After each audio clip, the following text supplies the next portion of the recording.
السلام عليكم ورحمة الله.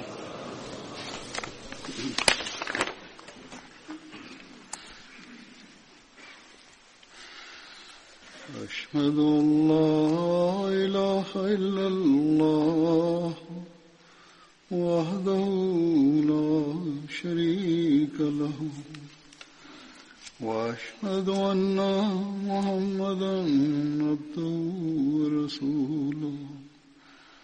أما بعد فأعوذ بالله من الشيطان الرجيم. بسم الله الرحمن الرحيم.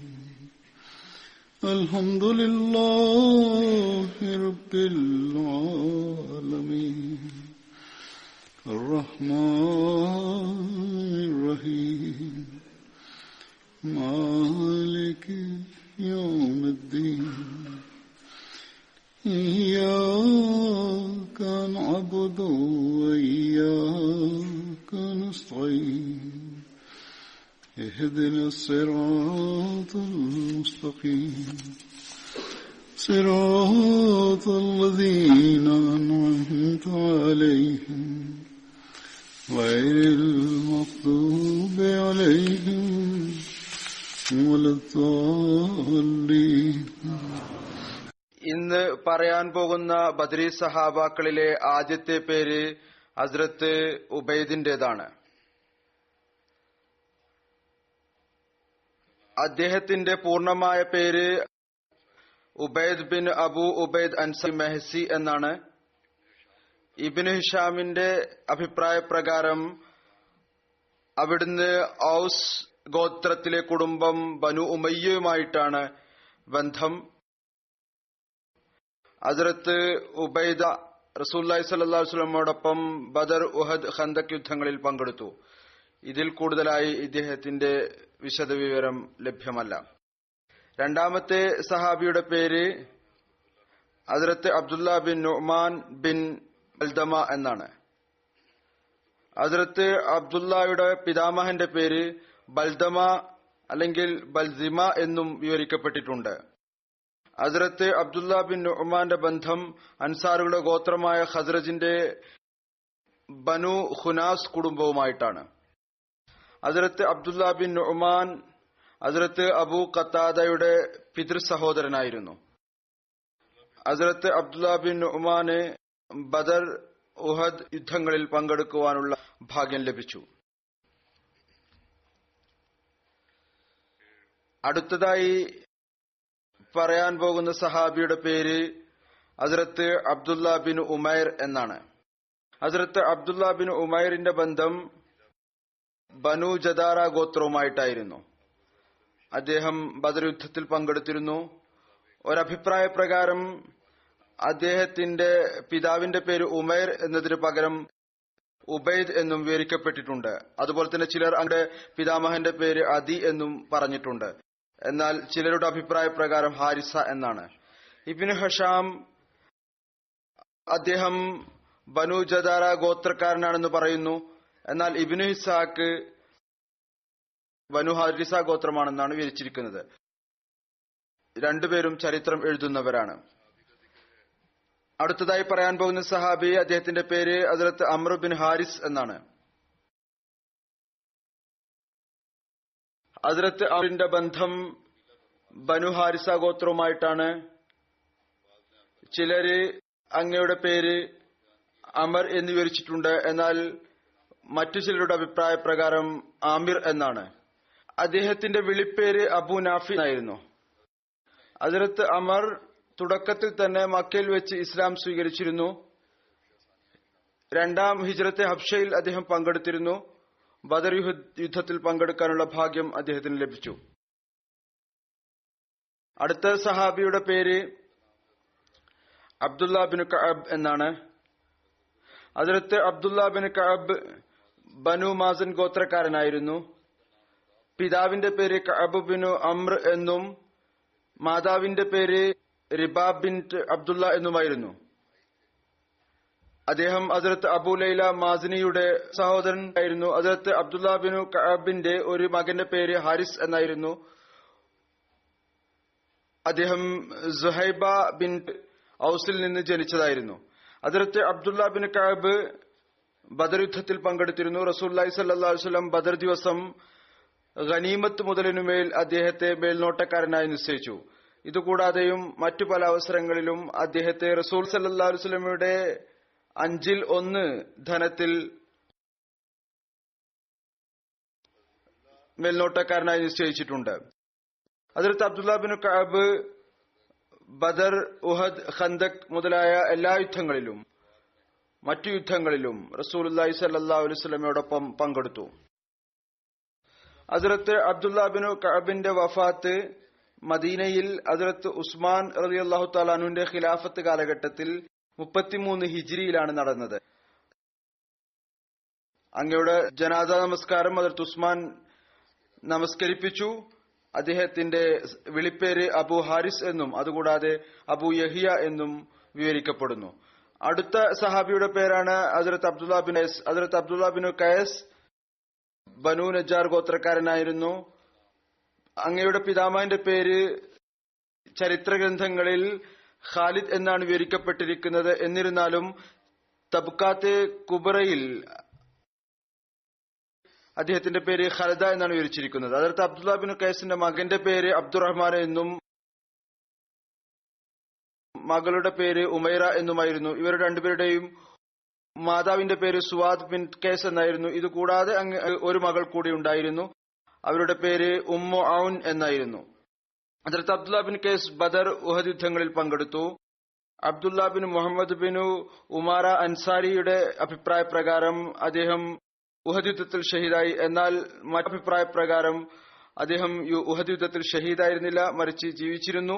റസൂലുള്ളാഹി സ്വല്ലല്ലാഹു അലൈഹി വസല്ലമയോടൊപ്പം എല്ലാ യുദ്ധങ്ങളിലും പങ്കെടുത്തു. ഹദ്റത്ത് ഉസ്മാന്റെ ഖിലാഫത്ത് കാലഘട്ടത്തിൽ അവിടുന്ന് വഫാത്തായി. ചരിത്രത്തിൽ വിവിധ ഗ്രന്ഥങ്ങളിൽ അഭിപ്രായ വ്യത്യാസങ്ങൾ ഉണ്ടാകാറുണ്ട്. അതുകൊണ്ട് ഞാനത് വിവരിക്കുന്നു.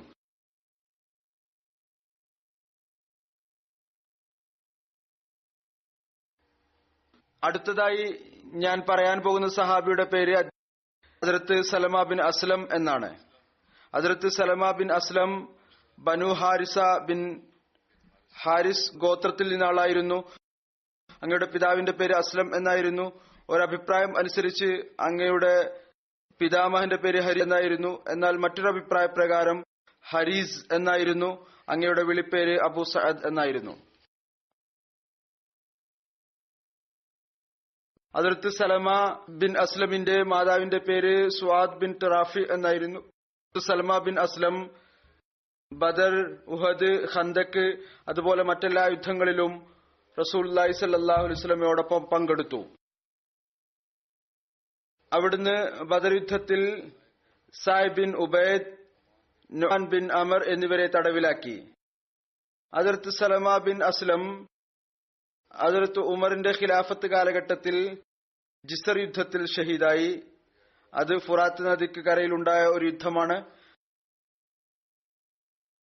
ആ യുദ്ധത്തിന്റെ വിശദീകരണം ഞാൻ മുമ്പ് ഒരു ഖുത്ബയിൽ വിവരിച്ചിട്ടുണ്ട്. അത് വലിയൊരു യുദ്ധമായിരുന്നു. മുസ്ലിങ്ങൾക്കിടയിലും ഇറാനികൾക്കിടയിലും ഉണ്ടായ യുദ്ധം.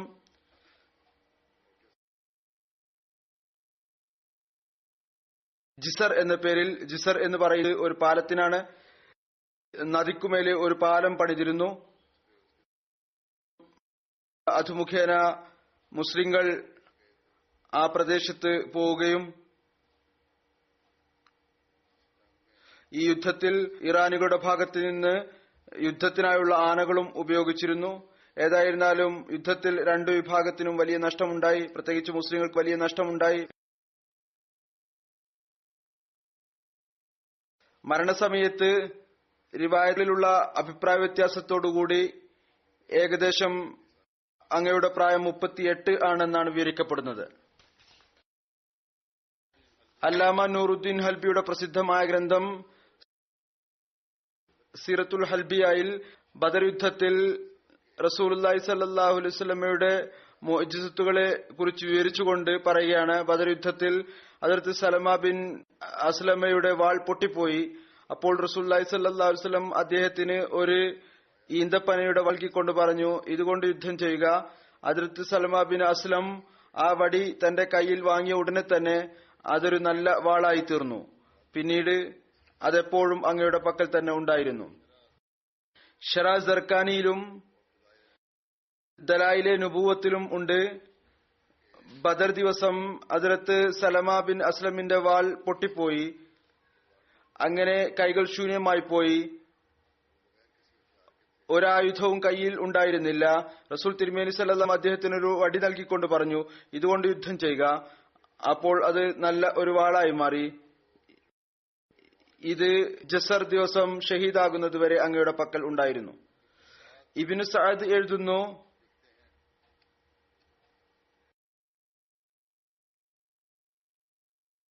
ഖന്ദക്ക് യുദ്ധവുമായി ബന്ധപ്പെട്ടുകൊണ്ട് ഖന്ദക് യുദ്ധത്തിന്റെ അവസരത്തിൽ മുഹാജിരിങ്ങളുടെ പതാക ഹദ്റത്ത് സയ്യിദ് ബിൻ ഹാരിസിന്റെ പക്കലാണ് ഉണ്ടായിരുന്നത്. അതുപോലെ അൻസാറുകളുടെ പതാക ഹദ്റത്ത് സഅദ് ബിൻ ഉബാദയുടെ അടുത്താണ് ഉണ്ടായിരുന്നത്. റസൂൽ തിരുമേനി സല്ലല്ലാഹു അലൈഹി വസല്ലം ഹദ്റത്ത് സലമ ബിൻ അസ്ലമിനെ 200 ആളുകൾക്ക് മേൽ തലവനായി നിശ്ചയിച്ചു. ഈ പതാകൾക്ക് കീഴിൽ വിവിധ സംഘങ്ങൾ ഉണ്ടായിരുന്നു. അവർക്ക് മേൽ തലവനെ നിശ്ചയിച്ചിരുന്നു. ഹദ്റത്ത് സലമയെ തലവനായി നിശ്ചയിച്ചിരുന്നു 200 ആളുകൾക്ക് മേൽ. ഹദ്റത്ത് സയ്യിദ് ബിൻ ഹാരിസയെ 300 ആളുകൾക്ക് മേൽ തലവനായി നിശ്ചയിച്ചിരുന്നു.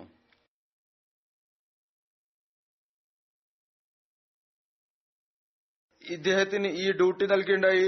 അവർ മദീനക്ക് കാവൽ നിൽക്കുന്നതാണ്. എന്നിട്ട് ഉയർന്ന ശബ്ദത്തിൽ തക്ബീർ ചൊല്ലിക്കൊണ്ടിരിക്കും. ഇതിനുള്ള കാരണം ഇതാണ്, ബനു ഖുറൈസയുടെ ഭാഗത്ത് നിന്ന് എവിടെയാണോ കുട്ടികളെയും മറ്റും സുരക്ഷിതമായി വെച്ചിരുന്നത് ആ ഭാഗത്തേക്ക് ആക്രമണമുണ്ടാകുമോ എന്ന ആശങ്ക ഉണ്ടായിരുന്നു. റസൂൽ തിരുമേനി സല്ലല്ലാഹു അലൈഹി വസല്ലമയെ വധിക്കാനുള്ള ഒരു ഗൂഢാലോചന നടന്നിരുന്നു. ഇതിനെക്കുറിച്ച് ഹദ്റത്ത് മിർസ ബഷീർ അഹമ്മദ് സാഹിബ് എഴുതുന്നു, അഹ്സാബ് യുദ്ധത്തിലെ നിന്ദ്യമായ പരാജയത്തിന്റെ ഓർമ്മ മക്കയിലെ ഖുറൈശികളുടെ ശരീരത്തിലും മനസ്സിലും തീ നിറച്ചിരുന്നു. പ്രകൃതിപരമായി ഈ ഹൃദയ അഗ്നി കൂടുതലും അബൂ സുഫിയാന്റെ ഭാഗത്തായിരുന്നു. അയാൾ മക്കയിലെ നേതാവായിരുന്നു. അതുപോലെ അഹ്സാബ് യുദ്ധത്തിൽ പ്രത്യേകിച്ചും നിന്ദത ഏറ്റുവാങ്ങേണ്ടി വന്ന ആളായിരുന്നു. കുറച്ചുകാലം വരെ അബൂ സുഫിയാൻ ഈ അഗ്നിയിൽ ഉള്ളിന്റെ ഉള്ളിൽ ജ്വലിച്ചുകൊണ്ടിരുന്നു. എന്നാൽ അവസാനം കാര്യം അയാളുടെ സഹനത്തിനും അതീതമായിരുന്നു. ഈ അഗ്നിയുടെ മറഞ്ഞിരിക്കുന്ന ജ്വാലകൾ പുറത്തു വരാൻ തുടങ്ങി. അത് പ്രകടിപ്പിക്കാൻ തുടങ്ങി. പ്രകൃതിപരമായി കുഫാറുകളുടെ ഏറ്റവും വലിയ ശത്രുത എന്നല്ല, യഥാർത്ഥത്തിലുള്ള ശത്രുത റസൂൽ തിരുമേനി സല്ലല്ലാഹു അലൈഹി വസല്ലമയുമായിട്ടായിരുന്നു. അതുകൊണ്ട് തന്നെ അബൂ സുഫിയാൻ ഈ ചിന്തയിലായി. പ്രത്യക്ഷമായ തന്ത്രങ്ങൾ കൊണ്ടും ഉപായങ്ങൾ കൊണ്ടും യുദ്ധങ്ങൾ കൊണ്ടും ഒരു ഫലവും ഉണ്ടായില്ല എങ്കിൽ എന്തുകൊണ്ട് എന്തെങ്കിലും ഗൂഢാലോചനയിലൂടെ ഏതെങ്കിലും കാരണം കൊണ്ട് തന്ത്രം കൊണ്ട് ഹദ്റത്ത് മുഹമ്മദ് സല്ലല്ലാഹു അലൈഹി വസല്ലമയെ അവസാനിപ്പിച്ചുകൂടാ? എന്തുകൊണ്ട് അത്തരത്തിലുള്ള ഒരു ഉപായം ആലോചിച്ചുകൂടാ? ഇത് അദ്ദേഹത്തിന് അറിയാമായിരുന്നു. റസൂൽ തിരുമേനി സല്ലല്ലാഹു അലൈഹി വസല്ലമയുടെ ചുറ്റും പ്രത്യേകിച്ച് കാവൽക്കാരൊന്നും തന്നെ ഉണ്ടായിരുന്നില്ല. എന്നല്ല, ചില സമയത്ത് അവിടുന്ന് ഒരു സുരക്ഷയുമില്ലാതെ അവിടെയും ഇവിടെയും പോകുമായിരുന്നു. നഗരത്തിലെ തെരുവുകളിലും മറ്റും നടക്കുമായിരുന്നു. മസ്ജിദ് നബവിയിൽ ചുരുങ്ങിയത് 5 തവണ നമസ്കാരത്തിനായി വരുമായിരുന്നു. യാത്രയിൽ തികച്ചും ഫോർമാലിറ്റി ഇല്ലാതെ സ്വതന്ത്രമായ നിലയിലാണ് ഉണ്ടാകാറുണ്ടായിരുന്നത്. ഇതിനേക്കാൾ കൂടുതലായി നല്ല അവസരം ഒരു വാടകക്കൊലയാൾ എങ്ങനെ ലഭിക്കാനാണ്? ഈ ചിന്താഗതി ആയിരുന്നു അബൂ സുഫിയാൻ ഉള്ളിന്റെ ഉള്ളിൽ റസൂൽ തിരുമേനി സല്ലല്ലാഹു അലൈഹി വസല്ലമയെ വധിക്കാനുള്ള ഒരു തന്ത്രം ഉറപ്പിക്കാൻ തുടങ്ങി. അയാൾ പൂർണ്ണമായ ഉദ്ദേശത്തോടുകൂടി ഈ കാര്യത്തിന് തുനിഞ്ഞപ്പോൾ അയാൾ ഒരു ദിവസം അവസരം നോക്കി തന്റെ ഉദ്ദേശത്തിന് യോഗ്യരായ ചില ഖുറൈശി യുവാക്കളോട് പറഞ്ഞു, നിങ്ങളിൽ ഒരു ധൈര്യവാനും ഇല്ലേ മദീനയിൽ ചെന്ന് രഹസ്യമായി മുഹമ്മദ് സല്ലല്ലാഹു അലൈഹി വസല്ലമയെ ഇല്ലായ്മ ചെയ്യുന്നവരായി? നിങ്ങൾക്ക് അറിയാമോ, മുഹമ്മദ് തുറന്ന നിലയിൽ മദീനയിലെ തെരുവുകളിൽ നടക്കാറുണ്ട്. ഇപ്രകാരം അയാൾ തന്റെ ഭാഷയിൽ പറഞ്ഞു. റസൂൽ തിരുമേനി സല്ലല്ലാഹു അലൈഹി വസല്ലമയെ കുറിച്ച് ഈ യുവാക്കൾ ഈ ചിന്താഗതി കേട്ടു. അവരുടെ ഉള്ളിൽ ഈ കാര്യം രൂഢമൂലമായി. ഇപ്പോൾ അധിക ദിവസം കഴിഞ്ഞിരുന്നില്ല. ഈ കാര്യം പറഞ്ഞതിനു ശേഷം ഒരു ഗ്രാമവാസിയായ യുവാവ് അബൂ സുഫിയാന്റെ പക്കൽ വന്നു. എന്നിട്ടു, ഞാൻ താങ്കളുടെ നിർദ്ദേശത്തെക്കുറിച്ച് കേട്ടിരിക്കുന്നു. ഏതൊരു യുവാവ് പറഞ്ഞു കൊടുത്തു, ഞാൻ അതിനായി തയ്യാറാണ്. ഞാൻ വളരെ കഠിന ഹൃദയമുള്ളവനും ഉറച്ച മനുഷ്യനും ആണ്. ആരുടെ പിടിയാണോ കഠിനവും ആക്രമണം വേഗതയും ഉള്ളത്, അഥവാ താങ്കൾ ഈ ജോലി എന്നെ ഏൽപ്പിച്ചുകൊണ്ട് എന്നെ സഹായിക്കുകയാണെങ്കിൽ ഞാൻ മുഹമ്മദ് സല്ലല്ലാഹു അലൈഹി വസല്ലമയെ വധിക്കാൻ വേണ്ടി പോകാൻ തയ്യാറാണ്. എന്റെ പക്കൽ ഒരു കഠാരയും ഉണ്ട്. അത് വേട്ടക്കാരനായ കഴുകന്റെ രഹസ്യച്ചിറക് പോലെ ആയിരിക്കും. അതായത് വളരെ രഹസ്യമായ നിലയിൽ വെച്ചിട്ടുള്ളതാണ്. അതുകൊണ്ട് ഞാൻ മുഹമ്മദ് സല്ലല്ലാഹു അലൈഹി വസല്ലമയെ ആക്രമിക്കും, എന്നിട്ട് ഓടി ഏതെങ്കിലും ഒരു സംഘത്തിൽ ചേരും. മുസ്ലിങ്ങൾക്ക് എന്നെ പിടിക്കാൻ സാധിക്കുകയുമില്ല. എനിക്ക് മദീനയിലെ വഴികളെക്കുറിച്ച് നല്ലവണ്ണം അറിയാം.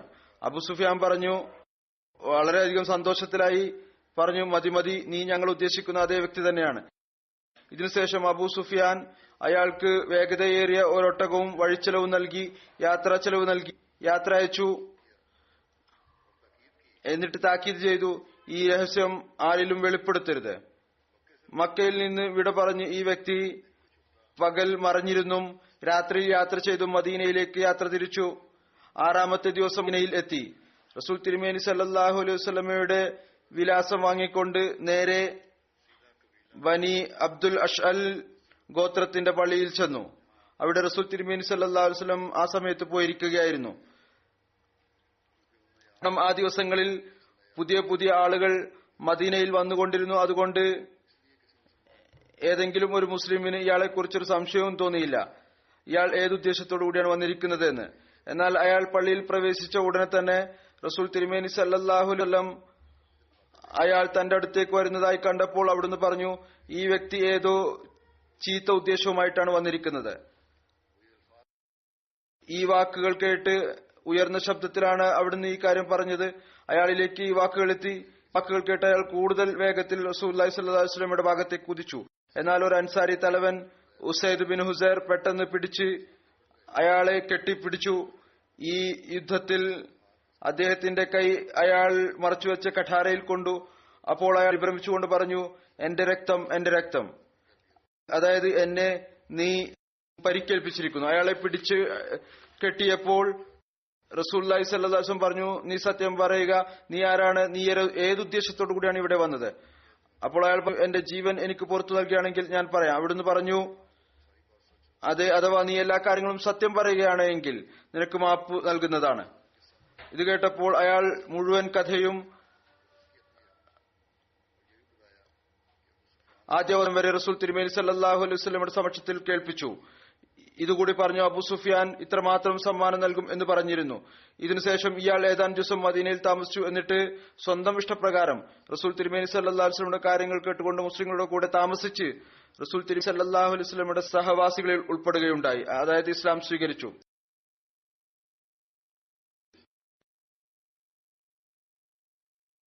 അബൂ സുഫിയാന്റെ ഈ രക്തപങ്കിലമായ ഗൂഢാലോചന ഈ കാര്യം കൂടുതൽ നിർബന്ധിതമാക്കി. മക്കക്കാരുടെ നിയ്യത്തും ഉദ്ദേശവും പഠിച്ചുകൊണ്ടിരിക്കണം.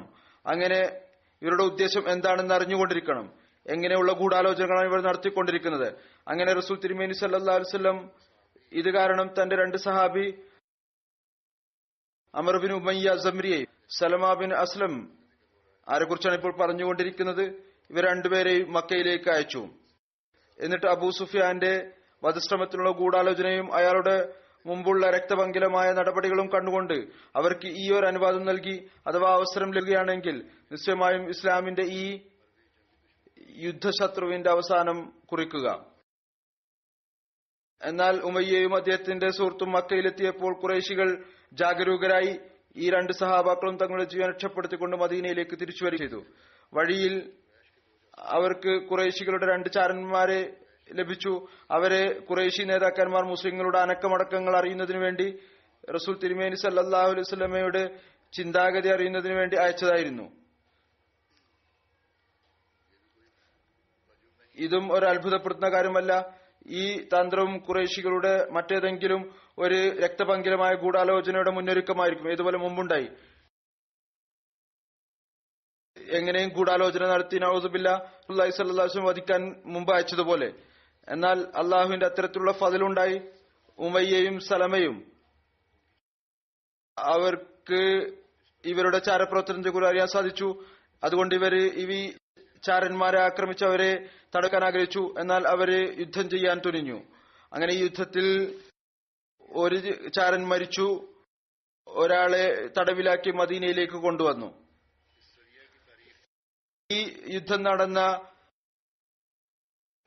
തീയതിയെക്കുറിച്ച് ചരിത്രകാരന്മാർക്കിടയിൽ അഭിപ്രായ വ്യത്യാസമുണ്ട്. ചിലർ ഇബ്നു ഹിഷാം 4 ഹിജ്രിയിലും എന്നാൽ ഇബ്നു ഇസാഖ് അതിന് 6 ഹിജ്രിയിലാണെന്നാണ് പറയുന്നത്.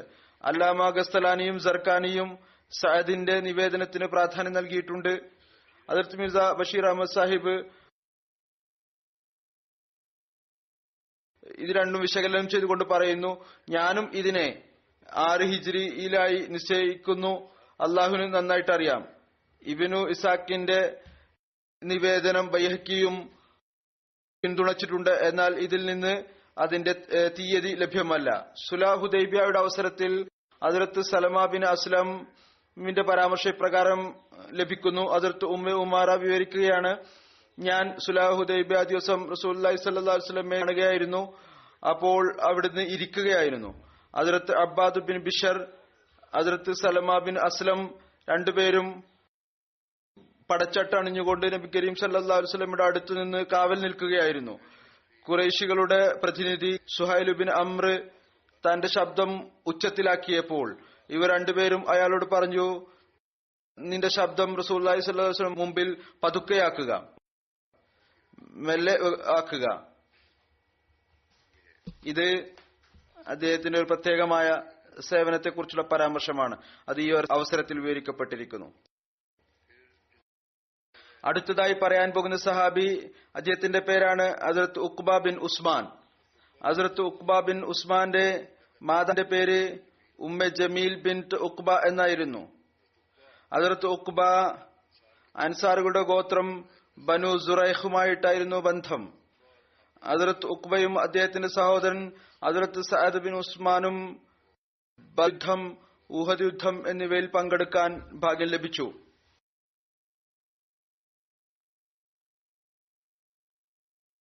വിവിധ ചരിത്ര ഗ്രന്ഥങ്ങളിൽ ഇത് വിവരിക്കുന്നു. ഉഹദ് യുദ്ധത്തിന്റെ അവസരത്തിൽ ഏതാനും ആളുകൾ ആക്രമണത്തിന്റെ കാഠിന്യം കാരണം അല്പസമയത്തേക്ക് ഓടിപ്പോയിരുന്നു. അതിൽ രണ്ടുപേർ ഹദ്റത്ത് ഉഖ്ബ ബിൻ ഉസ്മാനും ഹദ്റത്ത് സഅദ് ബിൻ ഉസ്മാനും ആയിരുന്നു. ഏതുവരെ എന്നാൽ അവർ ആവസിന്റെ എതിരിലുള്ള ഒരു പർവ്വതത്തിന്റെ അടുത്തെത്തി. എന്നിട്ട് 3 ദിവസം അവിടെ താമസിച്ചു. ആവസ് മദീനയിൽ നിന്ന് ഏതാനും മൈൽ ദൂരത്തിലുള്ള ഒരു സ്ഥലം ആണ്. പിന്നീട് അവർ രണ്ടുപേരും തിരിച്ച് റസൂൽ തിരുമേനി സല്ലല്ലാഹു അലൈഹി വസല്ലം സമക്ഷം ഹാജരായപ്പോൾ അവർ ഈ കാര്യത്തെക്കുറിച്ച് പറഞ്ഞു. അപ്പോൾ റസൂൽ തിരുമേനി സല്ലല്ലാഹു അലൈഹി വസല്ലം പറഞ്ഞു, ലഖദ് ദഹബ്തും ഫീഹാ അരീസ, അതായത് നിങ്ങൾ ആ ഭാഗത്തേക്ക് പോയി എവിടെയാണോ കൂടുതൽ വിശാലതയുള്ളത്. ഏതായിരുന്നാലും റസൂൽ തിരുമേനി സല്ലല്ലാഹു അലൈഹി വസല്ലം അവരുടെ വീഴ്ചയെ കണ്ണടച്ചു. അവരുടെ തെറ്റിനെ അവർക്ക് മാപ്പാക്കി നൽകി. മറ്റൊന്നും തന്നെ അവരോട് ചോദിച്ചില്ല.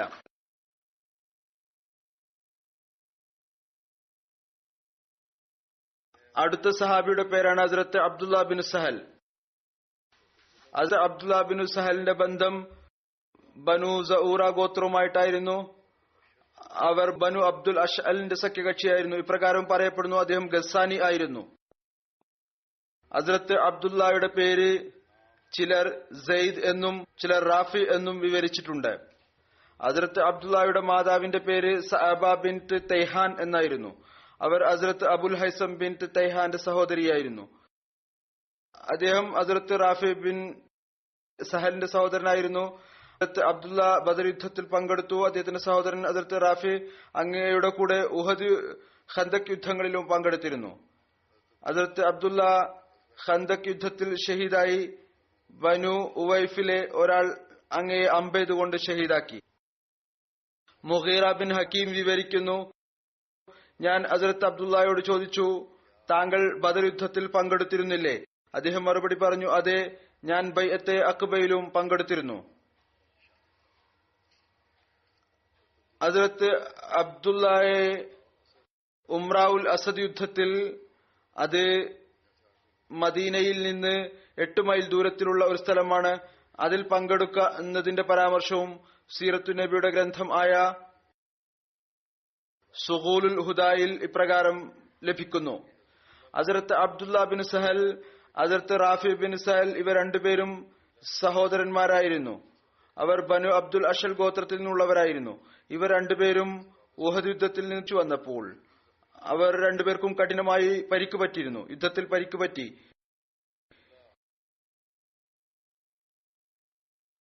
ഹസ്രത്ത് അബ്ദുള്ളക്ക് കൂടുതൽ പരിക്ക് പറ്റിയിരുന്നു. ഈ രണ്ട് സഹോദരന്മാരും റസൂൽ തിരുമേനി സല്ലല്ലാഹു അലൈഹി വസല്ലം ഹംൽ അസദിലേക്ക് പോയതിനെക്കുറിച്ചും അതിൽ പങ്കെടുക്കുന്നതിനുള്ള കൽപ്പനയെക്കുറിച്ചും കേട്ടപ്പോൾ അവരിൽ ഒരാൾ മറ്റൊരാളോട് പറഞ്ഞു, അള്ളാഹുവാണ് സത്യം, അഥവാ നാം റസൂൽ തിരുമേനി സല്ലല്ലാഹു അലൈഹി വസല്ലമക്കൊപ്പം യുദ്ധത്തിൽ പങ്കെടുത്തില്ല എങ്കിൽ ഇത് വലിയ ഒരു നിർഭാഗ്യമായിരിക്കും. രണ്ടുപേരും പരിക്ക് പറ്റിയ അവസ്ഥയിലായിരുന്നു. എന്നിട്ടും അവരിൽ ഒരാവേശം ഉണ്ടായിരുന്നു, ഈമാനിൽ ഒരു ദൃഢത ഉണ്ടായിരുന്നു. എന്നിട്ട് പറഞ്ഞു, അള്ളാഹുവാണ് സത്യം, നമ്മുടെ പക്കൽ ഒരു വാഹനവുമില്ല നമുക്ക് യാത്ര ചെയ്യുന്നതിനു വേണ്ടി. നമുക്ക് അറിയില്ല നാം ഈ എങ്ങനെ ചെയ്യുമെന്ന്. ഹദ്റത്ത് അബ്ദുള്ള പറഞ്ഞു, വരൂ നമുക്ക് ഒരുമിച്ച് നടന്നു പോകാം.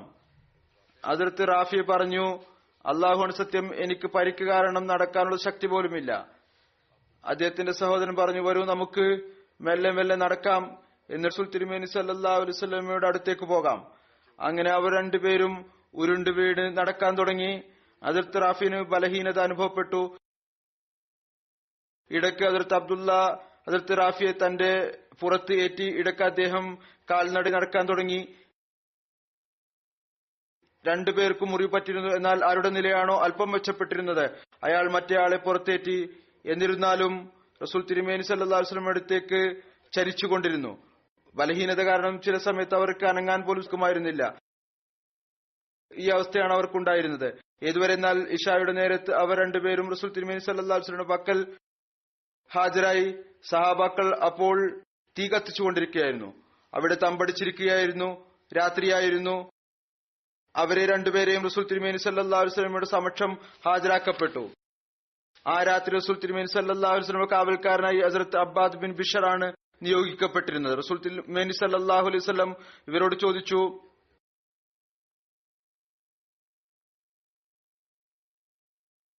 നിങ്ങളെ എന്ത് കാര്യമാണ് തടഞ്ഞു നിർത്തിയത്? അപ്പോൾ അവർ രണ്ടുപേരും അതിന്റെ കാരണം പറഞ്ഞു. എന്താണ് കാരണം എന്ന് അപ്പോൾ അവിടുന്ന് അവർ രണ്ടുപേർക്കും വേണ്ടി നന്മയുടെ ദുആ ചെയ്തുകൊണ്ട് പറഞ്ഞു, അഥവാ നിങ്ങൾ രണ്ടുപേർക്കും ദീർഘായുസ് ലഭിച്ചാൽ നിങ്ങൾ കാണുന്നതാണ്, നിങ്ങൾക്ക് കുതിരയും കോവർ കഴുതയും ഒട്ടകവും എല്ലാം തന്നെ യാത്രാവാഹനമായി ലഭിക്കുന്നതാണ്. ഇപ്പോൾ നിങ്ങൾ വീണും ഉരുണ്ടും നടന്നാണ് വന്നത്. എന്നാൽ ദീർഘായുസിലാൽ ഇത് കാണും, ഈ യാത്രാവാഹനങ്ങളെല്ലാം നിങ്ങൾക്ക് ലഭിക്കുന്നതാണ്. എന്നാൽ അതോടൊപ്പം ഇതുകൂടി പറഞ്ഞു, എന്നാൽ അത് നിങ്ങൾക്ക് നിങ്ങളുടെ ഈ യാത്ര രണ്ടുപേരുടെയും യാത്രയേക്കാൾ ഉത്തമമായിരിക്കുകയില്ല. ഏതൊന്നാണോ നിങ്ങൾ വീണു ഉരുണ്ട് നടന്നു വന്നത്, ഇതിന്റെ പ്രതിഫലം, ഇതിന്റെ അനുഗ്രഹങ്ങൾ അത് വളരെ കൂടുതലായിരിക്കും. അമ്രഉൽ അസദ് യുദ്ധത്തിന്റെ വിശദീകരണം. ഈ യുദ്ധം എന്തായിരുന്നു? റസൂൽ തിരുമേനി സല്ലല്ലാഹു അലൈഹി വസല്ലമിനാൽ ഇവർ എന്തിനു വേണ്ടിയാണ് പോയത്? ഇതിനെക്കുറിച്ച് കുറച്ച് വിശദീകരണം ഹദ്റത്ത് മിർസ ബഷീർ അഹ്മദ് സാഹിബ് എഴുതിയിട്ടുണ്ട്. നബി കരീം സല്ലല്ലാഹു അലൈഹി വസല്ലം സഹാബാക്കളും ഉഹദ് യുദ്ധത്തിൽ നിന്ന് തിരിച്ചു വന്നതും അമ്രഉൽ അസദ് യുദ്ധത്തിനായി പോയതും അതിന്റെ വിശദീകരണം ഇപ്രകാരമാണ്. ഉഹദ് യുദ്ധത്തിനു ശേഷം രാത്രി മദീനയിൽ കഠിനമായ ഭയത്തിന്റെ രാത്രിയായിരുന്നു. കാരണം ഖുറൈശയുടെ സൈന്യം മക്കയിലേക്കുള്ള വഴിയിലേക്ക് പോയിട്ടും ഈയൊരു ആശങ്ക ഉണ്ടായിരുന്നു, ഈ പ്രവൃത്തി മുസ്ലിങ്ങളെ അശ്രദ്ധരാക്കുന്നതിന് വേണ്ടിയാണോ? പ്രത്യക്ഷത്തിൽ അവർ ഉഹദ് യുദ്ധത്തിൽ നിന്ന് തിരിച്ചിരിക്കുകയായിരുന്നു, മക്കയിലേക്ക് തിരിച്ചു പോവുകയായിരുന്നു. എന്നാൽ മുസ്ലിങ്ങൾക്ക് ഈ ഒരു ആശങ്ക ഉണ്ടായിരുന്നു, ഇതും ഒരു തന്ത്രമാണോ? വീണ്ടും അവർ മദീനയിലേക്ക് ആക്രമിക്കാനായി തിരിച്ചു വരുമോ? പെട്ടെന്ന് തിരിച്ചു വന്ന് മദീനയെ ആക്രമിക്കുമോ? അതുകൊണ്ട് രാത്രി മദീനയിൽ കാവൽ നിൽക്കാനുള്ള സംവിധാനം ഒരുക്കി, സുരക്ഷയ്ക്ക് വേണ്ടി. സംശയം കാരണം റസൂൽ തിരുമേനി സല്ലല്ലാഹു അലൈഹി വസല്ലമയുടെ വീടിന് പ്രത്യേകമായ നിലയിൽ മുഴുവൻ രാത്രിയും സഹാബാക്കൾ കാവൽ നിന്നു. നേരം വെളുത്തപ്പോൾ അറിയാൻ സാധിച്ചു, ഈ അംഗ കേവലം ഭാവന മാത്രമായിരുന്നില്ല. കാരണം ഫജ്ർ നമസ്കാരത്തിന് മുമ്പ് റസൂൽ തിരുമേനി സല്ലല്ലാഹു അലൈഹി വസല്ലമയ്ക്ക് ഈ ഒരു വാർത്ത ലഭിച്ചു, ഖുറൈശികളുടെ സൈന്യം മദീനയ്ക്ക് ഏതാനും മൈൽ ദൂരത്തിലെത്തി തമ്പടിച്ചിട്ടുണ്ട്. ഖുറൈശി നേതാക്കന്മാരിൽ ഈ ഒരു തർക്കം വളരെ ചൂടുപിടിച്ചിരിക്കുകയാണ്. ഈ വിജയത്തിൽ നിന്ന് പ്രയോജനം എടുത്തുകൊണ്ട് എന്തുകൊണ്ട് മദീനയെ ആക്രമിച്ചുകൂടാ? ചില ഖുറൈശികൾ മറ്റു ചിലരെ കുത്തുവാക്ക് പറയുകയായിരുന്നു.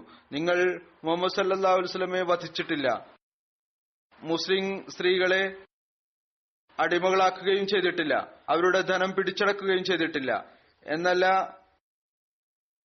നിങ്ങൾ അവരുടെ മേൽ വിജയിച്ചപ്പോൾ, നിങ്ങൾക്ക് ഈ അവസരം ലഭിച്ചപ്പോൾ നിങ്ങൾക്ക് അവരെ തുടച്ചു നീക്കാമായിരുന്നു. എന്നാൽ നിങ്ങൾ അവരെ അങ്ങനെ വെറുതെ വിട്ടേച്ച് തിരിച്ചു പോന്നിരിക്കുകയാണ്, അവർ വീണ്ടും തീയാർജിക്കുന്നതിനു വേണ്ടി. ഇപ്പോഴും അവസരമുണ്ട്, തിരിച്ചു പോവുക, എന്നിട്ട് മദീനയെ ആക്രമിച്ചുകൊണ്ട് മുസ്ലിങ്ങളുടെ അടിവേരറുത്ത് കളയുക. ഇതിനെതിരിൽ ചിലർ ഇങ്ങനെയും പറയുന്നുണ്ടായിരുന്നു, നിങ്ങൾക്കൊരു വിജയം ലഭിച്ചു കഴിഞ്ഞിരിക്കുന്നു, അതിനെ ഗനീമത്തായി മനസ്സിലാക്കിക്കൊള്ളുക, തിരിച്ചു മക്കയിലേക്ക് പോവുക. നിങ്ങൾക്ക് ലഭിച്ച ഈ കീർത്തിയും നഷ്ടപ്പെടുന്നവരായി മാറരുത്. എന്നിട്ട് ഈ വിജയം പരാജയത്തിൽ കലാശിക്കരുത്. കാരണം ഇപ്പോൾ നിങ്ങൾ തിരിച്ചുപോയി മദീനയെ ആക്രമിച്ചാൽ തീർച്ചയായും മുസ്ലിങ്ങൾ ജീവൻ പണയം വെച്ച് യുദ്ധം ചെയ്യും. ആരാണോ ഉഹദിൽ പങ്കെടുക്കാതിരുന്നത് അവരും മൈതാനത്തിൽ ഇറങ്ങിവരും. എന്നാൽ അവസാനം ആവേശമുള്ള ആളുകളുടെ അഭിപ്രായം വിജയിച്ചു. അങ്ങനെ ഖുറൈശികൾ മക്കയിലേക്ക് തിരിച്ചു പോകാൻ തയ്യാറായി. റസൂൽ തിരുമേനി സല്ലല്ലാഹു അലൈഹി വസല്ലമയ്ക്ക് ഈ സംഭവങ്ങളുടെ അറിവ് ലഭിച്ചപ്പോൾ അവിടുന്ന് ഉടനെ തന്നെ പ്രഖ്യാപിച്ചു, മുസ്ലിങ്ങൾ തയ്യാറാവുക. എന്നാൽ ഒപ്പം തന്നെ ഈ ഒരു കൽപ്പനയും നൽകി, അവരെ കൂടാതെ ആരാണോ ഉഹദിൽ പങ്കെടുത്തത് മറ്റാരും തന്നെ ഞങ്ങളോടൊപ്പം പുറപ്പെടരുത്. അങ്ങനെ ഉഹദ് മുജാഹിദീങ്ങളിൽ അവരിലധികവും പരിക്ക് പറ്റിയവരായിരുന്നു. 2 പരിക്ക് പറ്റിയ ആളുകളെ കുറിച്ച് ഞാനിപ്പോൾ പറഞ്ഞു കഴിഞ്ഞു. അവർ തങ്ങളുടെ പരിക്കുകളെ കെട്ടിച്ചുകൊണ്ട് തങ്ങളുടെ യജമാനന്റെ ഒപ്പം ചേർന്നു. എന്നിട്ട് എഴുതുന്നു, ഈ അവസരത്തിൽ മുസ്ലിങ്ങൾ അത്രമാത്രം സന്തോഷത്തോടും ആവേശത്തോടും കൂടിയാണ് പുറപ്പെട്ടത്. എപ്പോഴാണോ ഒരു വിജയശീലാളിതരായ സൈന്യം വിജയത്തിന് ശേഷം ശത്രുക്കളെ പിന്തുടരുന്നത്. 8 മൈൽ ദൂരം താണ്ടി റസൂൽ തിരുമേനി സല്ലല്ലാഹു അലൈഹി വസല്ലം അംറഉൽ അസദിൽ എത്തി. അവിടെ 2 മുസ്ലിങ്ങളുടെ ശവശരീരം മൈതാനത്തിൽ കിടക്കുന്നുണ്ടായിരുന്നു. അവർ അവരെ കണ്ടു. അന്വേഷിച്ചപ്പോൾ അറിയാൻ സാധിച്ചു, അത് റസൂൽ തിരുമേനി സല്ലല്ലാഹു അലൈഹി വസല്ലം ഖുറൈശികളുടെ പിന്നാലെ അയച്ച ചാരന്മാരായിരുന്നു. എന്നാൽ അവരെ ഖുറൈശികൾ അവസരം നോക്കി വധിച്ചു കളയുകയാണ് ചെയ്തത്. റസൂൽ തിരുമേനി സല്ലല്ലാഹു അലൈഹി വസല്ലം ഈ ശുഹദാക്കളെ ഖബർ കുഴിച്ച് അതിൽ ഒരുമിച്ച് ഖബറടക്കി. ഇപ്പോൾ വൈകുന്നേരമായിരുന്നു, അതുകൊണ്ട് അവിടെ തന്നെ തമ്പടിക്കാൻ അവിടുന്ന് കൽപ്പന നൽകി. എന്നിട്ട് പറഞ്ഞു, മൈതാനത്ത് വിവിധ സ്ഥലങ്ങളിൽ തീ കത്തിക്കുക, വിശാലമായ തീ കത്തിച്ചുകൊണ്ടിരിക്കുക. അങ്ങനെ നോക്കിക്കൊണ്ടിരിക്കെ അംറഉൽ അസദിലെ മൈതാനത്ത് 500 തീ കത്തിക്കപ്പെട്ടു. അത് ദൂരെ നിന്ന് നോക്കുന്ന ഓരോ വ്യക്തിയെയും ഭയപ്പെടുത്തുന്നതായിരുന്നു. വലിയ ഭയം ഉണ്ടാക്കി. വിവിധ ആളുകൾ മനസ്സിലാക്കി ഇതൊരു വലിയ ജനവാസം ആണ്, വിവിധങ്ങളായ വലിയ വലിയ ക്യാമ്പുകളാണ്. ഒരുപക്ഷെ ഇതേ അവസരത്തിൽ ഖുദാ ഗോത്രത്തിലെ മുശ്രിക്കായ മഅബദ് എന്നു പേരുള്ള ഒരു തലവൻ റസൂൽ തിരുമേനി സല്ലല്ലാഹു അലൈഹി വസല്ലമയുടെ സമക്ഷം ഹാജരായി. എന്നിട്ട് അങ്ങയോട് ഉഹദിലെ വധിക്കപ്പെട്ടവരെ സംബന്ധിച്ച് അനുശോചനം രേഖപ്പെടുത്തി. എന്നിട്ട് തന്റെ വഴിയിൽ പുറപ്പെട്ടു. അന്നത്തെ ദിവസം അയാൾ റൗഹ എന്ന സ്ഥലത്തെത്തിയപ്പോൾ, ഇതും ഒരു സ്ഥലമാണ് മദീനയിൽ നിന്ന് 40 മൈൽ ദൂരത്തിൽ. അവിടെ എത്തിയപ്പോഴാണ് കാണുന്നത് ഖുറൈശികളുടെ സൈന്യം അവിടെ തമ്പടിച്ചു കിടക്കുകയാണ്. അവർ തർക്കിച്ച് മദീനയിൽ നിന്ന് തിരിച്ചു പോവുകയായിരുന്നു. മദീനയിലേക്ക് തിരിച്ചു വരാനുള്ള തയ്യാറെടുപ്പ് നടത്തുകയാണ്. മഅബദ് ഉടനെ അബൂ സുഫിയാന്റെ അടുത്ത് ചെന്നു. എന്നിട്ട് പറഞ്ഞു, നിങ്ങൾ എന്താണ് ചെയ്യാൻ പോകുന്നത്? അള്ളാഹുവാണ് സത്യം, ഞാനിപ്പോൾ മുഹമ്മദ് സല്ലല്ലാഹു അലൈഹി വസല്ലമയുടെ സൈന്യത്തെ അംറഉൽ അസദിൽ കണ്ടുവരികയാണ്. അവരെ അവിടെ പിന്നിലാക്കിയാണ് ഞാൻ വരുന്നത്. അത്രമാത്രം ഗംഭീരമായൊരു സൈന്യമാണ്. ഒരിക്കലും അത്തരമൊരു സൈന്യത്തെ കണ്ടിട്ടില്ല. ഉഹദിലെ പരാജയത്തിന്റെ നാണം, യുദ്ധത്തിൽ തോറ്റതിന്റെ നാണം അവരെ ഇത്രമാത്രം ആവേശത്തിലാക്കിയിരിക്കുന്നു. നിങ്ങളെ കാണുമ്പോൾ തന്നെ അവർ ഭസ്മമാക്കി കളയും, നിങ്ങളെ വിഴുങ്ങിക്കളയും, നിങ്ങളെ ഇല്ലാതാക്കും. അബൂ സുഫിയാനും അയാളുടെ ആളുകളിലും മഅബദിന്റെ ഈ വാക്കുകൾ മുഖേന ഇത്രമാത്രം ഭയമുണ്ടായി. അവർ മദീനയിലേക്ക് തിരിച്ചു പോകുക എന്നുള്ള ഉദ്ദേശം ഉപേക്ഷിച്ച് ഉടനെ മക്കയിലേക്ക് പുറപ്പെട്ടു. റസൂൽ തിരുമേനി സല്ലല്ലാഹു അലൈഹി വസല്ലമയ്ക്ക് ഇപ്രകാരം ഖുറൈശികളുടെ സൈന്യം ഒഴിഞ്ഞുപോയതിന്റെ വാർത്ത ലഭിച്ചപ്പോൾ അവിടുന്ന് അള്ളാഹുവിന് നന്ദി പറഞ്ഞു. എന്നിട്ട് പറഞ്ഞു, ഇത് അള്ളാഹുവിന്റെ ഗാംഭീര്യമാണ്, അവൻ അത് നിഷേധികളുടെ മേൽ വ്യാപിപ്പിച്ചു. ഇതിനുശേഷം അവിടുന്ന് അംറഉൽ അസദിൽ 2-3 ദിവസം കൂടി താമസിച്ചു. എന്നിട്ട് 5 ദിവസത്തെ അസാന്നിധ്യത്തിന് ശേഷം മദീനയിൽ തിരിച്ചെത്തി. അടുത്തതായി പറയാൻ പോകുന്ന സഹാബിയുടെ പേരാണ് ഹദ്റത്ത് ഉത്ബ ബിൻ റബിയ. ഹദ്റത്ത് ഉത്ബയുടെ ബന്ധം ഏതു ഗോത്രവുമായിട്ടായിരുന്നു? ഇതിനെക്കുറിച്ച് ചരിത്രകാരന്മാർക്കിടയിൽ അഭിപ്രായ വ്യത്യാസമുണ്ട്. ഇബ്നു ഇസ്ഹാഖ് വിവരിക്കുന്നു, ഹദ്റത്ത് ഉത്ബ ബിൻ റബിയ ബനു ലൗസാൻ ഗോത്രത്തിന് സഖ്യകക്ഷിയായിരുന്നു. അദ്ദേഹത്തിന്റെ ബന്ധം ബനു ബഹ്റ ഗോത്രവുമായിട്ടായിരുന്നു. ചിലരുടെ അഭിപ്രായ പ്രകാരം അദ്ദേഹം ബനു ഔസ് ഗോത്രത്തിന്റെ സഖ്യകക്ഷിയായിരുന്നു. ഏതായിരുന്നാലും അദ്ദേഹത്തിന് ബദർ ഉഹദ് യുദ്ധങ്ങളിൽ പങ്കെടുക്കാനുള്ള അവസരം ലഭിച്ചു. അല്ലാമ ഇബ്നു ഹജർ അസ്കലാനി വിവരിക്കുന്നു, യർമൂക്ക് യുദ്ധത്തിൽ പങ്കെടുത്ത അമീർമാരിൽ ഒരാളുടെ പേര് ഉത്ബ ബിൻ റബി എന്ന് കാണുന്നു. അദ്ദേഹം പറയുന്നു, എന്റെ അഭിപ്രായ പ്രകാരം ഇത് തന്നെയാണ് ആ സഹാബി. യർമൂക്ക് യുദ്ധത്തിന്റെ അല്പം വിശദീകരണം ഇപ്രകാരമാണ്. 12 ഹിജ്രിയിൽ ഹദ്റത്ത് അബൂബക്കർ റളിയല്ലാഹു തആല അൻഹു ഹജ്ജ് നിർവഹിച്ച് മദീന തിരിച്ചു വന്നപ്പോൾ അദ്ദേഹം 13 ഹിജ്രിയുടെ തുടക്കത്തിൽ മുസ്ലിങ്ങളുടെ സൈന്യത്തെ ഷ്യാം രാജ്യത്തേക്ക് അയച്ചു. ഹദ്റത്ത് Amar bin ആസിനെ ഫലസ്തീനിലേക്ക്, Yazid bin Abu Sufyan, ഹദ്റത്ത് ഉബൈദ ബിൻ അബൂ ജറ, ഹദ്റത്ത് ഷറാബീൽ ബിൻ ഹസന എന്നിവർക്ക് കൽപ്പന നൽകി ഷ്യാമിലെ ഉയർന്ന പ്രദേശത്ത് എൽക്കായിലൂടെ കടന്നുപോയിക്കൊണ്ട് തബൂക്കിയയിലേക്ക് പോകുക. ഹദ്റത്ത് അബൂബക്കർ ആദ്യം ഖാലിദ് ബിൻ സയ്യിദിനെ അമീറായി നിശ്ചയിച്ചു. എന്നാൽ പിന്നീട് അദ്ദേഹത്തിന്റെ സ്ഥാനത്ത് യസീദ് ബിൻ അബൂ സുഫിയാനെ അമീറായി നിശ്ചയിച്ചു. ഇവർ 7000 മുജാഹിദീങ്ങളോടൊപ്പം ഷ്യാം ദേശത്തേക്ക് പുറപ്പെട്ടു. ഇസ്ലാമി സൈന്യത്തിലെ അമീർമാർ തങ്ങളുടെ സൈന്യത്തെയും കൊണ്ട് ഷ്യാമിൽ എത്തിച്ചേർന്നു. ഹിർക്കിൽ സ്വയം വന്നു റോമക്കാർക്കായി വലിയൊരു സൈന്യത്തെ തയ്യാറാക്കി. അയാൾ മുസ്ലിം അമീർമാരെ നേരിടുന്നതിനായി വെവ്വേറെ അമീർമാരെ നിശ്ചയിച്ചു. ശത്രുക്കളുടെ തയ്യാറെടുപ്പ് കണ്ട് വളരെ വലിയ സൈന്യം ആയിരുന്നു. അവരിൽ മുസ്ലിങ്ങളിൽ ചിലർ അത്രമാത്രം ഈമാനുള്ളവരുമായിരുന്നില്ല. അവരുടെ മേൽ ഭയമുണ്ടായി. കാരണം അപ്പോൾ മുസ്ലിങ്ങളുടെ എണ്ണം 27,000 ആയിരുന്നു. ഈ അവസ്ഥയിൽ ഹദ്റത്ത് അമർ ബിൻ ആസ് നിർദ്ദേശം നൽകി, നിങ്ങളെല്ലാവരും ഒരു സ്ഥലത്ത് ഒരുമിച്ച് കൂടുക.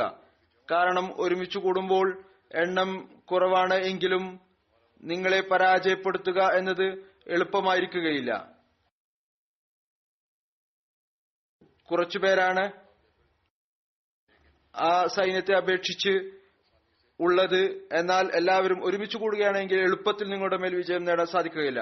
അഥവാ നിങ്ങൾ വെവ്വേറെ നിൽക്കുകയാണെങ്കിൽ ഓരോ നേതാവിനും കീഴിൽ എങ്കിൽ നിങ്ങൾ ഓർത്തുകൊള്ളുക, നിങ്ങൾ ഒരാൾ പോലും വരാനിരിക്കുന്ന ആർക്കെങ്കിലും ഉപയോഗപ്പെടുന്ന ഒരാൾ പോലും അവശേഷിക്കുകയില്ല. കാരണം നമ്മുടെ ഓരോരുത്തരുടെയും മേൽ വലിയ വലിയ സൈന്യം വിന്യസിക്കപ്പെട്ടിരിക്കുന്നു. അങ്ങനെ ഇപ്രകാരം നിശ്ചയിച്ചു, യർമൂക്ക് സ്ഥലത്തെ എല്ലാ സൈന്യവും ഒരുമിച്ച് കൂടുക. ഈ അഭിപ്രായം തന്നെയാണ് ഹദ്റത്ത് അബൂബക്കറും മുസ്ലിങ്ങൾക്ക് നൽകിയത്. പറഞ്ഞു, ഒരുമിച്ച് കൂടിക്കൊണ്ട് ഒരു സൈന്യം മാറുക, തങ്ങളുടെ സൈന്യത്തെ മുശ്രിക്കുകളുമായി യുദ്ധത്തിൽ ഏർപ്പെടുക. നിങ്ങൾ അള്ളാഹുവിന്റെ സഹായികളാണ്. അള്ളാഹു അവരുടെ സഹായിയാണ്. ആരാണോ അള്ളാഹുവിനെ സഹായിക്കുന്നത് അവൻ അവരെ നിന്ദനാക്കുന്നതാണ്. ആരാണോ അവനെ നിഷേധിച്ചിട്ടുള്ളത്. നിങ്ങളെപ്പോലുള്ള ആളുകൾ എണ്ണം കുറവാണ് എന്നത് ഒരിക്കലും പരാജിതരാവുകയില്ല. ഹദ്റത്ത് അബൂബക്കർ ഈ സന്ദേശം അയച്ചു, നിങ്ങൾ നിശ്ചയമായും എണ്ണത്തിൽ കുറവാണ്. എന്നാൽ ഈമാനുണ്ടെങ്കിൽ ഒരുമിച്ചുകൊണ്ട് പ്രവർത്തിച്ചാൽ ഒരിക്കലും നിങ്ങൾ പരാജയപ്പെടുകയില്ല. കാരണം നിങ്ങൾ അള്ളാഹുവിനു വേണ്ടിയാണ് യുദ്ധം ചെയ്യുന്നത്. പിന്നീട് പറഞ്ഞു, 10,000 അല്ല അതിനേക്കാൾ കൂടുതൽ പേർ തിന്മയെ പിന്താങ്ങിക്കൊണ്ട് എഴുന്നേറ്റാൽ അവർ 10,000 പേരെ കൊണ്ട് തന്നെ പരാജിതരാവും. എണ്ണത്തിന്റെ കാര്യത്തിൽ വ്യാകുലപ്പെടരുത്. കാരണം അഥവാ 10,000 പേരാണ് അല്ലെങ്കിൽ അതിൽ കൂടുതലാണ്, എന്നാൽ തിന്മ ചെയ്യുന്നവരാണെങ്കിൽ, തെറ്റായ കാര്യങ്ങൾ ചെയ്യുന്നവരാണെങ്കിൽ തീർച്ചയായും പരാജയപ്പെടും. അതുകൊണ്ട് നിങ്ങൾ പാപങ്ങളിൽ നിന്ന് രക്ഷപ്പെടുക, തങ്ങളെ ശുദ്ധീകരിക്കുകയും ചെയ്യുക, എന്നിട്ട് ഒന്നായി തീരുക, ഉണ്ടാക്കുക. എന്നിട്ട് യർമൂക്കിൽ ഒരുമിച്ചുകൂടി പ്രവർത്തിക്കാൻ വേണ്ടി ഒന്നിച്ചു ചേരുക. നിങ്ങളിലെ ഓരോ അമീറും തങ്ങളുടെ സൈന്യത്തോടൊപ്പം നമസ്കാരം അനുഷ്ഠിക്കുക. സഫർ മാസം 13 ഹിജ്രി മുതൽ റബിയുൽ ആഖിർ വരെ മുസ്ലിങ്ങൾ റോമൻ സൈന്യത്തെ വളർന്നു. എന്നാൽ മുസ്ലിങ്ങൾക്ക് ഇതിനിടയ്ക്ക് വിജയം ലഭിച്ചില്ല. ഇതിനിടയ്ക്ക് ഹദ്റത്ത് അബൂബക്കർ ഹദ്റത്ത് ഖാലിദ് ബിൻ വലീദിനെ ഭരണാധികാരിയായി ഇറാഖിൽ നിന്ന് യർമൂക്കിൽ എത്താൻ കൽപ്പിച്ചു. ഹദ്റത്ത് ഖാലിദ് ബിൻ വലീദ് അപ്പോൾ ഇറാഖിലേക്കായിരുന്നു. ഹദ്റത്ത് ഖാലിദ് എത്തുന്നതിനു മുമ്പ് എല്ലാ അമീർമാരും തങ്ങളുടെ വെവ്വേറെ സൈന്യത്തെ കൊണ്ടാണ് യുദ്ധം ചെയ്തുകൊണ്ടിരുന്നത്. എന്നാൽ ഹദ്റത്ത് ഖാലിദ് അവിടെ എത്തി എല്ലാ മുസ്ലിങ്ങളോടും ഒരമീറിനെ നിശ്ചയിക്കാൻ ഉപദേശം നൽകി. അപ്പോൾ എല്ലാവരും ഹദ്റത്ത് ഖാലിദ് ബിൻ വലീദിനെ അമീറായി നിശ്ചയിച്ചു. റോമക്കാരുടെ സൈന്യത്തിന്റെ എണ്ണം 2,00,000 അല്ലെങ്കിൽ 2,40,000 ആണെന്ന് വിവരിക്കപ്പെടുന്നു. ഇതിനെതിരിൽ മുസ്ലിങ്ങളുടെ സൈന്യത്തിന്റെ എണ്ണം 37,000 മുതൽ 46,000 വരെ എന്നാണ് പറയപ്പെടുന്നത്. അതായത് 1/5. റോമൻ സൈന്യരുടെ അവസ്ഥ ഇതായിരുന്നു. അവരുടെ ശക്തിയുടെ ഏകദേശം 80,000 ആളുകളുടെ കാലുകളിൽ ചങ്ങലകൾ ഇട്ടിരുന്നു. 40,000-ഓളം ആളുകൾ ചങ്ങല കൊണ്ട് ബന്ധിച്ചിരുന്നു. ജീവൻ നൽകുക എന്നല്ലാതെ മറ്റൊരു ചിന്തയും അവർക്കുണ്ടാകാതിരിക്കുന്നതിന് വേണ്ടി 1,20,000 ആളുകൾ ഉണ്ടായിരുന്നു. അവർ കെട്ടിയിട്ടിരുന്നത് അവർ യുദ്ധം ചെയ്യുക എന്നതുകൊണ്ട് മാത്രം, എന്നിട്ട് മരിക്കുക, അതല്ലാതെ മറ്റൊന്നും അവരുടെ മുന്നിലില്ല. 40,000 ആളുകൾ സ്വയം തങ്ങളുടെ തലപ്പാവ് കൊണ്ട് കെട്ടിയിരുന്നു. 80,000 യാത്രക്കാരും 80,000 കാലാൾപ്പടയും ഉണ്ടായിരുന്നു. അനേകം സൈന്യത്തിന് ആവേശം പകരുന്നതിന് വേണ്ടി റോമൻ സൈന്യത്തോടൊപ്പം ഉണ്ടായിരുന്നു. ഇതിനിടയ്ക്ക് ഹദ്റത്ത് അബൂബക്കർ റളിയല്ലാഹു തആല അൻഹു ജമാദിൽ അവ്വലിൽ രോഗിയായി ജമാദിൽ ആഖിറിൽ വഫാത്താകുകയും ചെയ്തു. ഇന്നാ ലില്ലാഹി വ ഇന്നാ ഇലൈഹി റാജിഊൻ. ഹദ്റത്ത് ഖാലിദ് ഈ യുദ്ധത്തിൽ മുസ്ലിം സൈന്യത്തെ അനേകം ഗ്രൂപ്പുകളാക്കി വിഭജിച്ചു. അതിന്റെ വിഭജനം 36 മുതൽ 40 വരെ വിവരിക്കപ്പെട്ടിരുന്നു. എന്നാൽ ഒരേ അമീറിന് കീഴിലാണ് യുദ്ധം ചെയ്തുകൊണ്ടിരുന്നത്. ഈ ഗ്രൂപ്പുകളിൽ ഒരു ഗ്രൂപ്പിന്റെ തലവൻ ഹദ്റത്ത് ഉത്ബ ബിൻ റബിയ ആയിരുന്നു. ഹദ്റത്ത് ഖാലിദ് ശത്രുക്കളുടെ എണ്ണം വളരെ കൂടുതലാണ്. എന്നാൽ നമ്മുടെ ഈ ക്രമം കാരണം മുസ്ലിങ്ങളുടെ സൈന്യം ശത്രുക്കൾക്ക് വളരെ കൂടുതലായിട്ട് തോന്നുന്നതായിരിക്കും. ഇസ്ലാമിക സൈന്യത്തിന്റെ പ്രാധാന്യം ഇതിൽ നിന്ന് മനസ്സിലാക്കാം. ഏകദേശം 1000 മഹാത്മാക്കൾ ഈ സൈന്യത്തിലുണ്ടായിരുന്നു. അവർ റസൂൽ തിരുമേനി സല്ലല്ലാഹു അലൈഹി വസല്ലമയുടെ മുഖം നേരിട്ട് കണ്ടിട്ടുള്ളവരായിരുന്നു. 100 സഹാബാക്കൾ അത്തരക്കാരായി ഉണ്ടായിരുന്നു. അവർ ബദർ യുദ്ധത്തിൽ റസൂലുള്ളാഹി സ്വല്ലല്ലാഹു അലൈഹി വസല്ലമയോടൊപ്പം പങ്കെടുത്തവരായിരുന്നു. ഈ ഇരു വിഭാഗങ്ങളിലും വളരെ രക്തച്ചൊരിച്ചിലുള്ള യുദ്ധത്തിന് തുടക്കം കുറിച്ചു. ഇതിനിടയ്ക്ക് മദീനയിൽ നിന്ന് ഒരു സന്ദേശവാഹകൻ വന്നു. യാത്രക്കാരൻ അദ്ദേഹത്തെ തടഞ്ഞു. അപ്പോൾ അദ്ദേഹം പറഞ്ഞു, എല്ലാം നല്ല നിലയിലാണ്. എന്നാൽ യഥാർത്ഥ കാര്യം ഇതായിരുന്നു, അദ്ദേഹം ഹദ്റത്ത് അബൂബക്കറിന്റെ മരണവാർത്തയും കൊണ്ടാണ് വന്നിരുന്നത്. ആളുകൾ സന്ദേശവാഹകനെ ഹദ്റത്ത് ഖാലിദിന്റെ അടുത്ത് എത്തിച്ചു. അദ്ദേഹം രഹസ്യമായി ഹദ്റത്ത് അബൂബക്കറിന്റെ മരണവാർത്ത അറിയിച്ചു. എന്നിട്ട് സൈന്യത്തിലെ ആളുകളോട് എന്താണോ പറഞ്ഞത് അതും പറഞ്ഞു. ഞാൻ അവരോടൊന്നും പറഞ്ഞിട്ടില്ല എന്ന് പറഞ്ഞു. ഹദ്റത്ത് ഖാലിദ് ബിൻ വലീദ് ആ കത്ത് വാങ്ങിച്ച് തന്റെ ആവനാഴിയിൽ വെച്ചു, തന്റെ അമ്പ് വെക്കുന്ന സ്ഥലത്ത് വെച്ചു. കാരണം അദ്ദേഹത്തിന് ആശങ്ക ഉണ്ടായിരുന്നു, അഥവാ ഈ വാർത്ത സൈന്യത്തിന് അറിയാൻ കഴിഞ്ഞാൽ പിന്നീട് കിംവദന്തി പരക്കാനുള്ള സാധ്യതയുണ്ട്. മുസ്ലിങ്ങൾ അതുപോലെ യുദ്ധം ചെയ്യണമെന്നില്ല. ഏതായിരുന്നാലും മുസ്ലിങ്ങൾ സ്ഥൈര്യം കാണിച്ചു. വൈകുന്നേരം വരെ ശക്തമായ യുദ്ധം നടന്നു.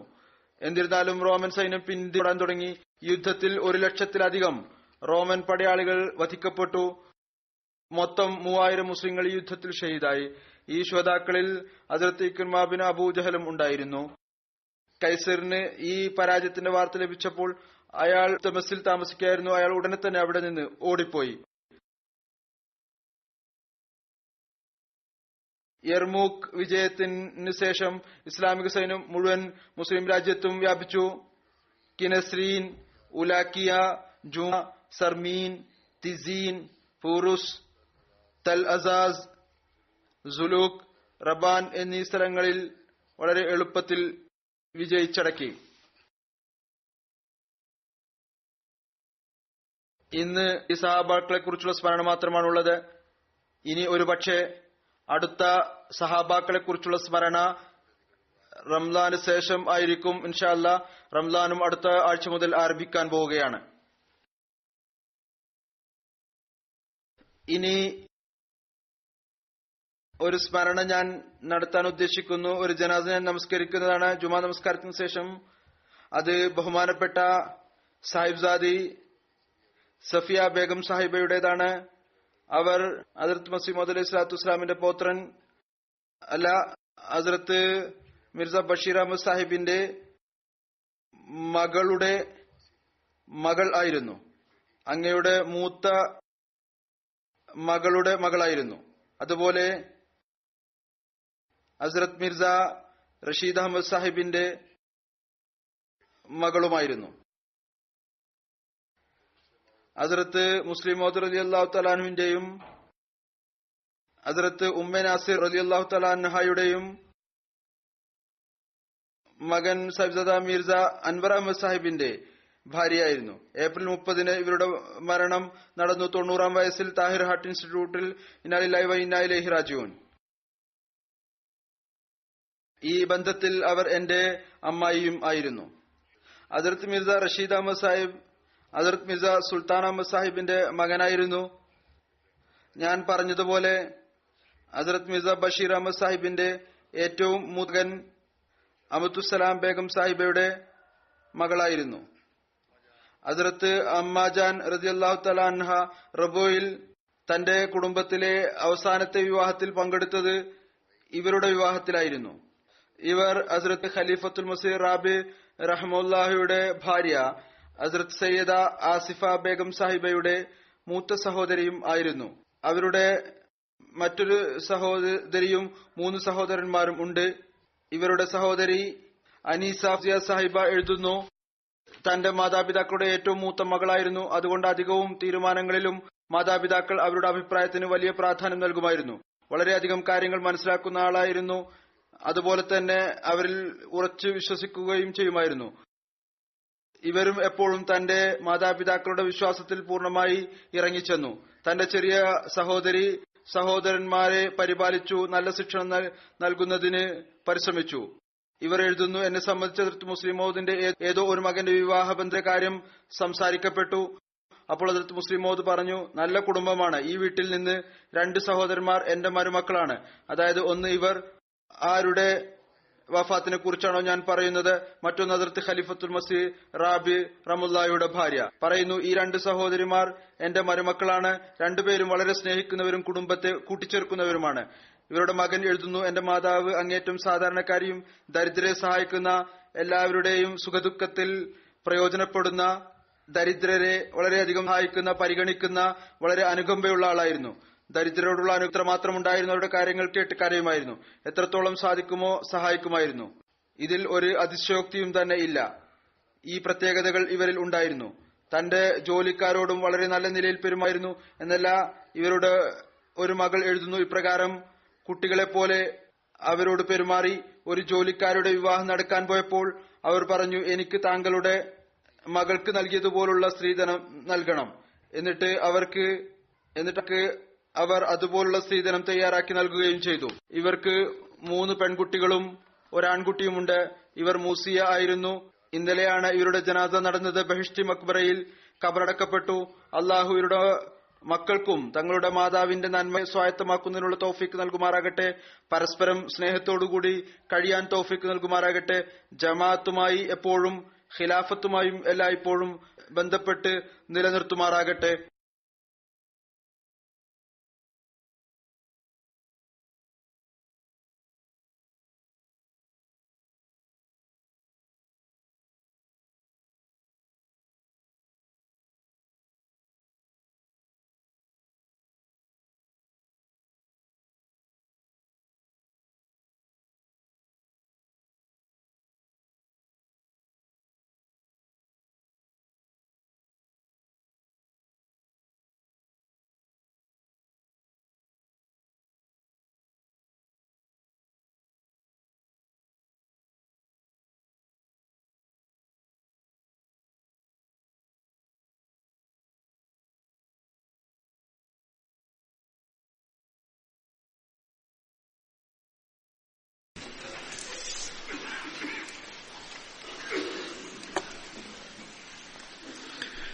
الحمد لله